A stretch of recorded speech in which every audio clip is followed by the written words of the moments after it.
waxa weeye marka dadka Kismaayo nidaamkii ay samaysteen oo Jubbaland ahaa oo ay rabeen waxa afduubay isla waqtigaasba Axmed Maxamed Islaam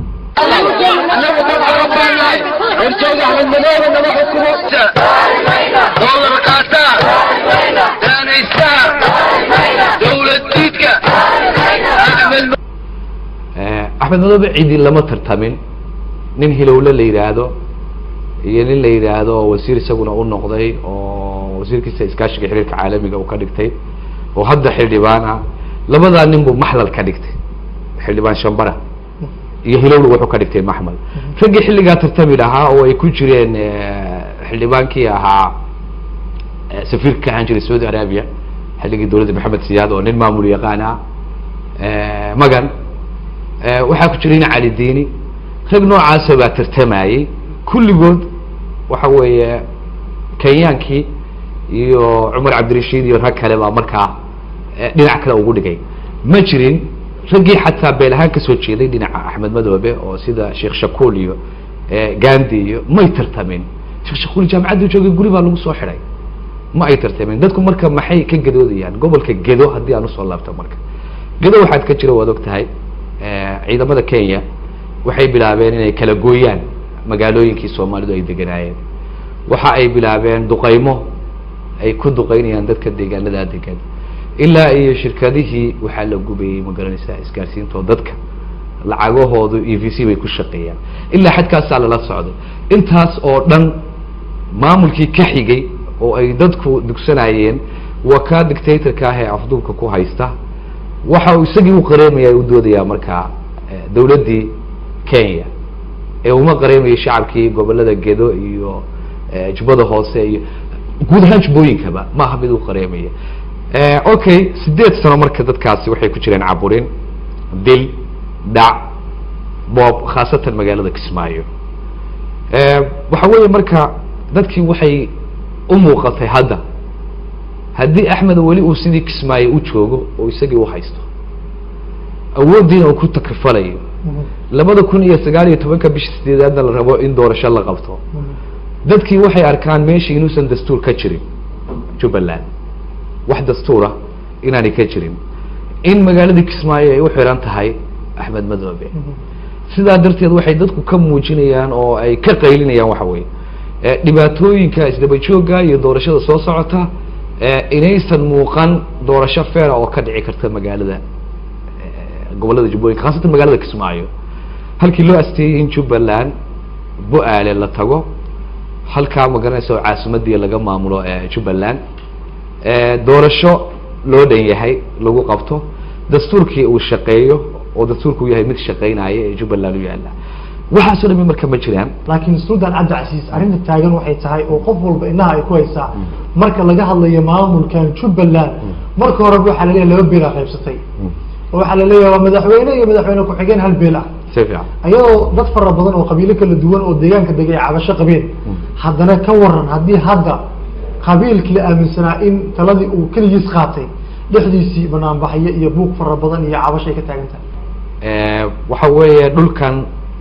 Jubbooyinku waa dhul Soomaaliyeed Soomaali baa iskale Ilaah baana makanaysiiyay Soomaaliduna meel walba way wada joogtaa deegaanka waa loo kala yar badan yahay meel aan loo kala badnayna ma jirto waxa weeye marka kan tirada badan iyo kan tirada yar in mid waliba uu helo xuquuqdiisa inuu helo wadaninimo waa waajib laga maarmaana waxa meesha eeganaya marka wiilka Raas Casiir jooga kan Raas Kaaboni jooga kan Looyacada jooga inta waxay eeganayaan بقعد walba oo kamida Soomaaliya laakiin meelihii waa loo kala badan yahay marka la leeyahay marka laba beelood baa wax qaybsatay habka wuxuu dhisan yihiin Kismaayo hatta laba beelood wax ma qaybsanay beel baa meeshii qaadatay laba beelood wax ma qaybsan in fact marka waxaan oranaynaa beesha daarood hadii la yiraahdo sida beel bay noqonayaan laakiin marka la guda galo beelay noqonayaan waxaan leeyahay marka madaxweyne ku xigeenka iyo madaxweynuhu way jirtaa magaca guud sida Soomaaliya ay inoo kulminayso Soomaaliya inuu u kulmiyo daarood waa wax imanaya laakiin waxa weeye qayb ay kala lahaayeen bay wax u qaateen xaqiiqadu waxa weeye marka kuwa laftigooda madaxweyne ku xigeenka kan labaad xubnaha kale oo jira laftigoodu awood ma leeyihiin aan ahayn tan axmed madoobe male amar ma leeyihiin iyagu male iyagii baan service iyo ma garanaysaa waxay ku shaqeeyaan aan lahayn kuwaasi marka waxaynu oran karaa haddii adigu waytaradaada aad tiraahdo wasiir tiraahdo ku sheegto magac wasiirra aad siiso oo aad wasiir ugu yeedho miyay waytaradii ka tegayaan maya kama tegayaan waytaradaadii wey waxaadan adigu farinna ma samayn karaan mana fulin karaan waxa weeye marka siyaasadaha wasaaradaha oo u magacowday axmed madoobe shaksiyaadkaas waxaan leenahay ma aha shaksiyaad awoodii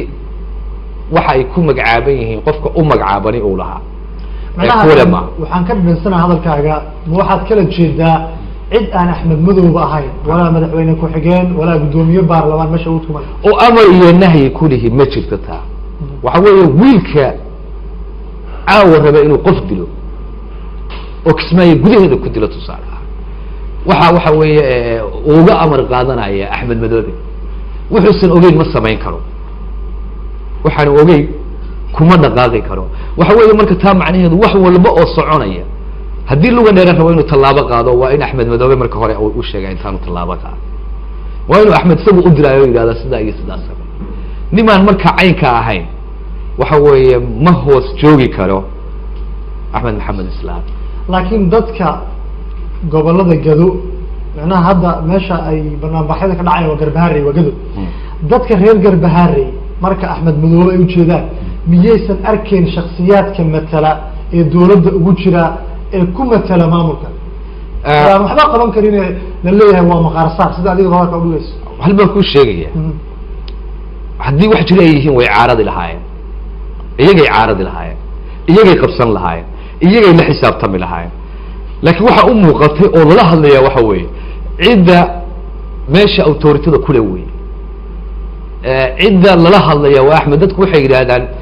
axmed waa keligii axmed maa la iska daayo oo yaan axmed ahayn oo lala hadlaayo meeshaas wax ka ah cidda aan axmed ahayn oo lala hadlaya ilaa dadku waa wada mayeeraan meesha joogaaye oo waa wala soomaali way wada garanaysaa qofkii tagana wuu garanayaa maxaa nin isagiiba dhibana ah oo sandareerta eexaynaya oo aan amar iyo nahyi kale lahayn maxaa laga maagaa isagiibaa hiil u baahan kaasi isagiibaa kaasi muxuu u baahan yahay hiil wax dantiisii garansiiyo u baahan yahay wax wuxuu mas-uul ka yahay garansiiyo u baahan yahay ma hadli karo in sayid baa madaxweyne ku-xigeen o ah tusaale ahaan in sayid oo madaxweyne ku-xigeen o waxba kama duwanaa fartaag waxba kuma aha axmed madoobe inuu maleeshiya u diro gurigiisa loogu dhaco oo loogu tago waana madaxweyne ku-xigeenki isaga markii la jugajugeeyo oo la dhibaateeyo oo la garanayo haddii hadhowdii laga hadlo waxaa ku xigta eega way qaldameene raalli ahaw waxa weye marka xaqiiqada marka laga hadlo lala hadli mayo xubnaha ka jira beesha sade iyo beelaha kale ee gobolka geda degan la hadli mayaan dadka kaga jira ama matalaya axmed madoobe la socda waxa ay la hadlayaan waa axmed cid walboo hadlaysaana ciday la hadlaysaa waa axmed aadan ku fahmay cabdicasiis waxaad kamid tahay xubnaha dhaqanka ee kasoo jeeda gobolka gado iyo guud ahaanba maamulkan jubbaland iminka lagu magac daray cabashadan way soo badatay iyadoo qabiilo kale ah iyadoo shaksiyaad ah dadka ay soo bilaabaysaa ku jirtaa oo waxaa tahay dhaqankii markii laga soo gudbo cabasho tallaabo aan cabasho ahayn oo la qaadi karo ma jirto hal baan kuu sheegaya waxa weeye inagu dad islaama baa nahay mar haddaan islaam nahayna laba sharka fudud baa la doonayaa inaan doorano waxa weeye wakti dheer anagu kama aanan aamusin waxaanu xaawuleynay in caqligu isagana kusoo dego inta la taliyaasha u ahayna ay gartaan soomaali inaanay kala xoog badnayn in dadku lagu kala joogo warbayna dararayn war dadka laba sharkan fudud aan u qaadno waxay ahayd war bal inta ummaddu ay wada arkayso waxa weeye bal laba sharkan fudud aan doorano ha loo kaadiyo in waxa weeye inta ummadda aqlabiyadeedu ay wax arkayaan waxa weeye maanta ummadda aqlabiyadeedii way aragtay xaqiiqatanna waxa weeye dadku gobollada jubbooyinka ayaa markii aan arkay dadkii reer waamoodka ahaa ee aan arkay axmed iyo sida u soconayo waxaan ku yidhi war ninkani khayr idima soo wade inta aanu idin dulaysan kana way idin dulaysanayaan maad iska leexisaan waxay iigu jawaabeen meeshan waa maa la yidhaahdaa nin kasta oo na qabsadaa muddo 8 sano leeyahay